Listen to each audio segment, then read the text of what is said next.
Ryan Pineda, I appreciate you welcoming me into your studio today. Yeah. It's brand new and awesome, and the first time that I've done a Beyond a Million episode outside of my own. Wow. That's good to know. I'm honored. Yes. Well, we had a little confusion because when we came in here, you were going to interview me for your show. Right. And now I don't know what the fuck we're doing. So we're going to talk, and hopefully I'm going to find out some more about you and how you built a number of companies. But if we can, I want to start with kind of the backdrop. So I know that you started as an agent and you have your story kind of out there, but what was the initial transition? Can you give me the bullets on that? Yeah. I mean, the quick story is I started out as a professional baseball player. That was all I ever wanted to do. I got drafted in 2010 by the Oakland A's, but many don't know in the minor leagues, you only make very little money. I was making $1,200 a month while I was playing. So I needed a job in the off season. And so I ended up getting into real estate, and I became a realtor that year at 21 years old. And during that time, I realized I hated being a realtor, mainly because I didn't like showing houses. I didn't like dealing with like fickle clients who wanted me to run them around everywhere. And I also didn't like that the commissions were tiny in that time, because in 2010, prices were at all-time lows. And so even if I worked really hard to sell a house here in Vegas, I might have made $3,000. It was very little. So eventually I stopped doing that after a couple of years, and I start just getting into side hustles. I start, doing this thing that's now famous called couch flipping. And, I didn't know what I was doing at the time, but I ended up building that as my first real business. I don't know what that is. Can you explain? Yeah. So that couch you're sitting on right now, I would go buy them from other people at super cheap prices off Craigslist. And I would then just clean them up, relist them, go offer free delivery, and flip them for a quick profit. Pretty straightforward. Yeah. So I was making about $8,000 a month doing that net. Damn. Yeah. It was a lot. Flipping couches? Just flipping couches, appliances, random things off Craigslist. But I realized couches were like the best thing to flip. So I did that. This was back in 2014-ish. And it was great. I mean, it was the first time I ever made money in my entire life, really. And eventually, after doing that for about a year, I was like, man, this is not really like what I want to do the rest of my life. So what am I going to do?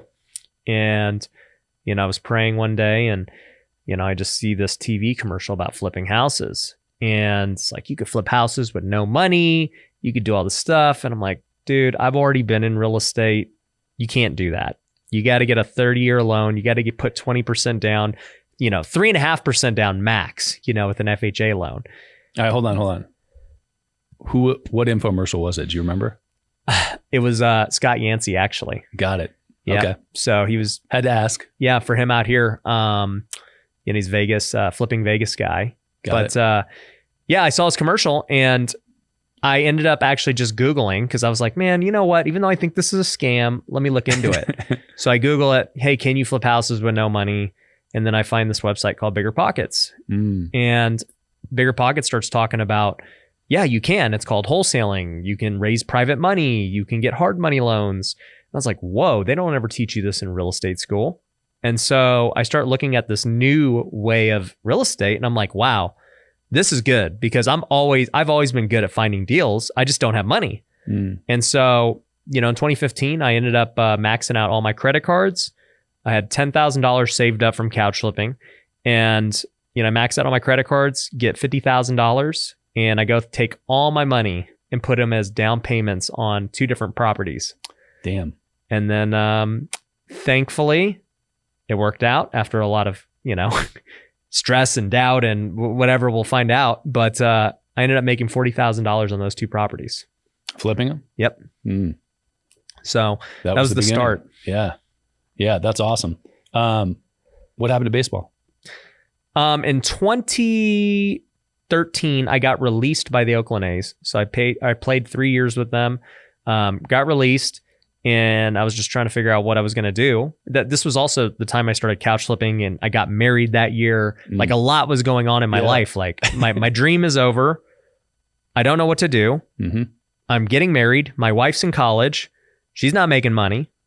What do we do? And it led me down what I was talking about, flipping couches and side hustles. But as far as baseball goes, I actually ended up playing 5 more years after that. Oh, really?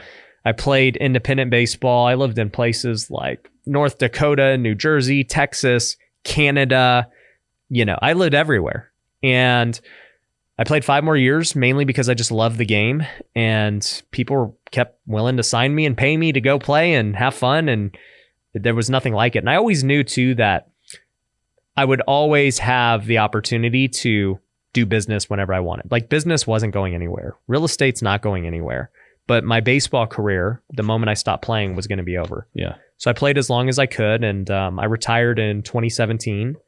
And I mean, during that time, I was flipping houses from 2015 to 2017 while playing baseball. And in 2017, it finally hit the point where I could not do both any longer. I was at 2017, I flipped 50 homes. Oh, damn. So if you can imagine doing that while trying to go play every night, yeah, it was pretty hard. Baseball is one of the funny sports because of the the sheer number of games you play. Yeah. Yeah, like almost all other professional sports, it's super limited. In baseball, you're playing like every other day. No, not even every other day, every day. For the season. Yeah, at the season. Yeah. Our schedules in the minor leagues was like 5 months, 140 games. So, I mean, you're talking 10 off days in an entire season. Wild. It's crazy. I mean, it's like literally 1 to 2 off days a month. And you did 50 flips in that year. So 1 a week, roughly. What did the team look like at that point? Or were you doing it solo? I had one person helping me. Oh, God. What were they doing? Everything? Yeah. I mean, when I was gone playing baseball, they were checking on properties, paying contractors, everything. Wow. So like sort of chief of staff / assistant / operations Everybody's person. a utility player. Yeah. When you're growing something, you got a ton of different hats. Yeah. Yeah. Yeah, that makes sense. You said something that was interesting, which was, I don't remember the language, but basically you were bitching about people buying houses and being emotional in their decisions and not wanting to wheel them around to look at things. Right. Do you feel like that, and I can relate to that on many levels, but usually the way that I think about it is just, I want to be outcome focused. Mm-hmm. And when people are buying houses, it's the antithesis of that. They're kind of waiting for something to strike them that they feel is the right house for them, right? And in business, I want the opposite of that, right? I want tactical, structured. Hey, I'm doing this action to get this outcome. Mm-hmm. Inside of your companies now, do you see any parallel between that and employees? How do you think about staff and how they operate in the company? And do you like having a lot of staff or not? Because I know you've got a fair amount at this point. Yes, I mean, between all my companies, I like to think we have around 100 plus employees at this point. And probably half of them, maybe more than half, are remote at this point, and the other half are here in Vegas and working locally.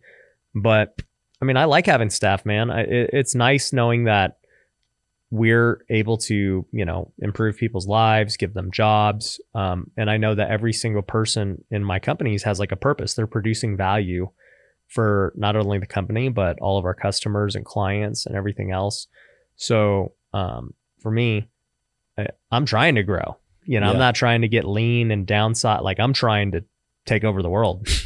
Are you trying to grow through people or tech or both?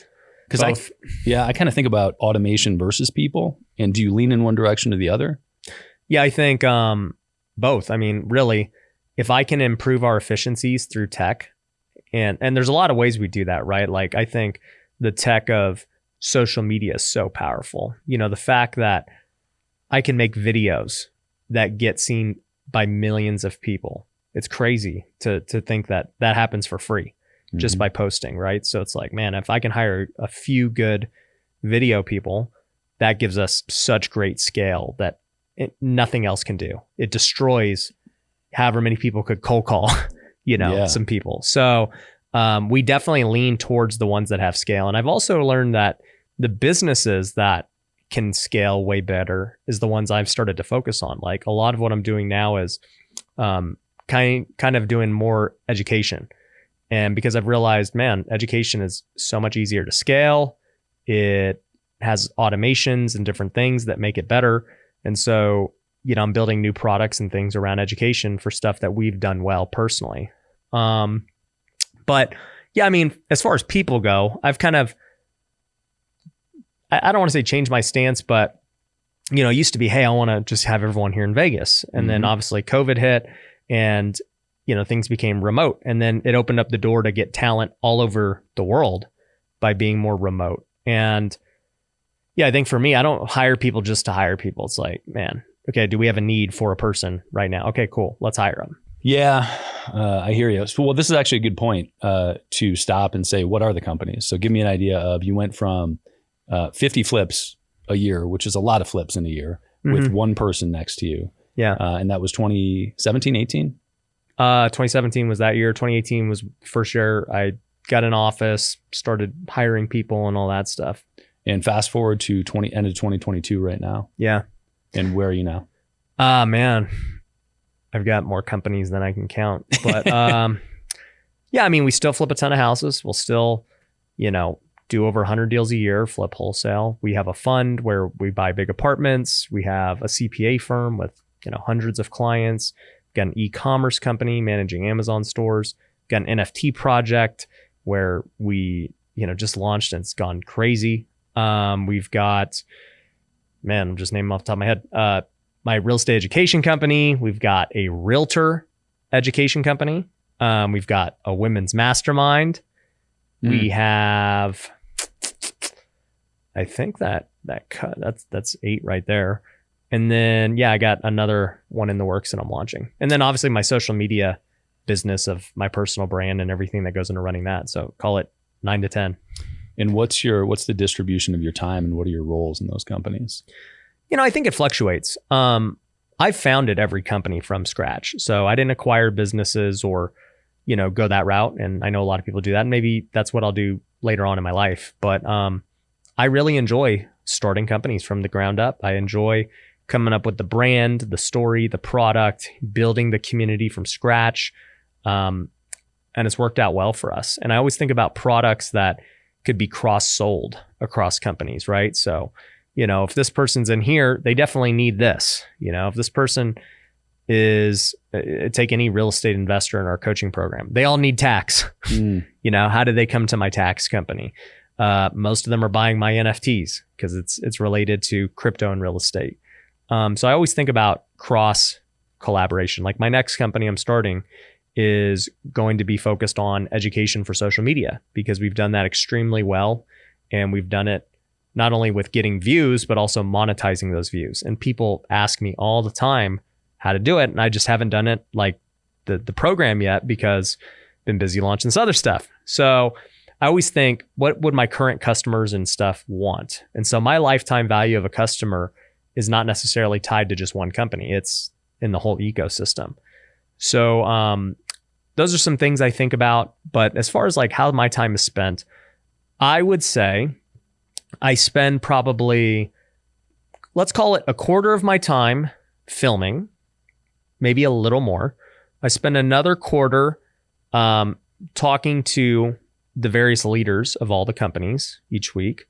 I spend another quarter working on a brand new project or product or company that does not currently exist. And then I spend probably a quarter working on whatever fire happens to be going on. Sure. Yeah. Because there's always something. Yeah, no doubt. Are you the sort of sitting CEO in all the companies? Mm-hmm. Got it. Okay. Yeah. How do you structure the sort of leadership team? Do you have a general manager for each company or an operations person or? Yep. So each company has an integrator. So they all have a